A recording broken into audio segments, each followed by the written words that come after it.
বিসমিল্লাহির রহমানির রহিম। আমি যেখানে আছি এটি অবিশ্বাস করার কিছু নেই, এটি বাংলাদেশ। মনে হবে যে আমরা বিশ্বের অন্য কোনো দেশে আছি, কারণ এত সবুজের সমারোহ সহজে থাকে না। বেশিরভাগই মানুষ নামক দানবের কারণে আমাদের প্রকৃতি দিন দিন নিঃশেষ হয়ে যাচ্ছে। তার মধ্যেও এটি খাগড়াছড়ির হিয়াকো নামক এলাকার জায়গা, মানুষ নাম দিয়েছে সেলফি রোড। জানি না এই রোডের নাম কি, কিন্তু তারপরেও লম্বা একটি রাস্তা, এই দুই পাশে শুধুই রাবার বাগান এবং সুন্দর বৈচিত্র্যময় অসাধারণ একটি দৃশ্য, মন কেড়ে নেওয়ার মতো। তো দুই পাশেই শুধু গাছ আর গাছগাছালি। আমরা যদি একটু উপরে উঠে দেখাতে চাই তাহলে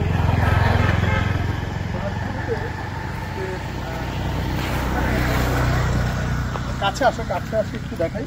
এখানে যে টিনগুলো দেখতে পাচ্ছেন, এগুলাতে আসলে রাবার থাকে এবং এই গাছ থেকে এই পাশে আসলে তাহলে দেখাতে শুরু হবে। এই যে দেখতে পাচ্ছেন আপনারা, এরকম গাছের একটু ছাল ছেটে দেওয়া হয়, সেখান থেকে এভাবেই এই রাবারগুলো এই টিনের মাধ্যমে এই কৌটাতে পড়ে এবং প্রক্রিয়াজাতের মাধ্যমে আমরা যে গাড়ি চড়ি বা বিভিন্ন রাবার ইউজ করি, সে একেবারে সলিড রাবারটা এখান থেকে হয়। খুব মূল্যবান ভ্যালুয়েবল একটি প্রোডাক্ট রাবার। এই রাবারটা কিন্তু গাছ থেকে হয় এবং অনেকে আমরা জানি না, কিংবা অনেকেই যারা এদিকে আসে না, খুব একটা প্রত্যন্ত গ্রাম অঞ্চলে থাকি, তাদের ধারণার বাইরে। কাছে আসতে দেখা যায় আমাদের দেশেও যে বেড়ানোর মতো কিংবা দেখার মতো অনেক সুন্দর জায়গা আছে, তার অনন্য উৎকৃষ্ট উদাহরণ হচ্ছে এই রাবার বাগান এবং এই রাবার বাগানের পাশে দৃষ্টিনন্দিত জায়গা। কিন্তু আফসোস এবং দুর্ভাগ্য, আবারও বলছি, মানুষ নামক দানবের হাতে যখন আস্তে আস্তে এর কর্তৃত্বটি চলে যাবে, তখন এটি আবারও ম্লান হয়ে যাবে। তাই বাংলাদেশের সকল জায়গায় রাস্তার অন্তত 1 কিলোমিটার দুই পাশে যাতে কোনো স্থাপনা না হয়, সরকার যাতে স্বতন্ত্রভাবে সেটি উৎকর্ষটা সরকারের মাধ্যমে বজায় থাকে, এটা আমাদের চাওয়া। কারণ এই প্রকৃতি ধ্বংস হয়ে গেলে আসলে আস্তে আস্তে মানব সভ্যতারও বিবর্তন ঘটে যাবে এবং আমরা কৃত্রিমতার মধ্যে রূপ নিব। আসলে নিচে আমি দেখছি, আমার এখানে পিছনে রয়েছে সাইমন, ধন্যবাদ জানাচ্ছি। সুন্দর জায়গাগুলো আপনারা দেখবেন, আসবেন, ঘুরবেন এবং মনটা সত্যি অনেক ভালো হয়ে যাবে। সবাই যাতে আমরা এই ধরনের জায়গায় নিজের মনকে একটু মাইন্ড স্যাটিসফ্যাকশনের জন্য আমরা ঘুরে নিয়ে আসতে পারি।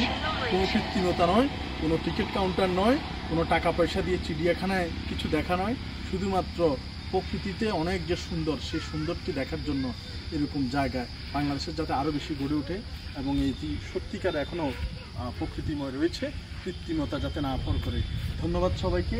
এই সুন্দর রাস্তা থেকে আবারও জানাচ্ছি, এটি কোনো নিউজিল্যান্ড নয়, সুইডেন নয়, এটি বাংলাদেশ এবং বাংলাদেশের খাগড়াছড়ির একটি সুন্দর চমৎকার প্রাকৃতিক বৈচিত্র্য। নদী নয়, এই প্রাকৃতিক বৈচিত্র্য, যদিও নদী আছে, এর পাশে নদী আছে, কিন্তু সেটি আরও ভিতরে যেতে হবে। কিন্তু রাস্তা থেকে এত সুন্দর প্রশংসার দাবি আছে। ধন্যবাদ সবাইকে। এই রাস্তায় ঘুরে যাওয়ার আমন্ত্রণ রইল। আমার কাছে খুবই ভালো লেগেছে এবং সুন্দর একটি বৈচিত্র্য, যেখানে টিকিটহীনভাবে অন্তত হাঁটলেও মনটা প্রসিদ্ধময় হয়ে উঠবে। ধন্যবাদ সবাইকে। আসসালামু আলাইকুম রহমতুল্লাহ।